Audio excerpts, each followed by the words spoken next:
একদম চুপ। কথা একটু বেশি বলছেন না আপনি। কিন্তু এই ফর্মুলা দিয়ে আপনাদের কি কাজ? আমাদের অলরেডি অনেক ক্ষমতা, আর সেই ক্ষমতা হলো এই অস্ত্রের ক্ষমতা, বড় বড় পলিটিশিয়ানদের টাকার বিনিময়ে কিনে ফেলার ক্ষমতা।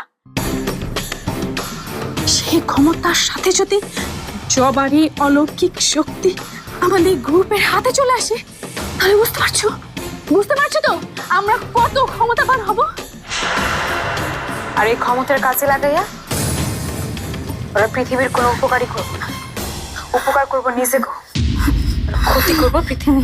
এই চুপ, একদম চুপ, খুব মুখে কথা ফুটেছে না।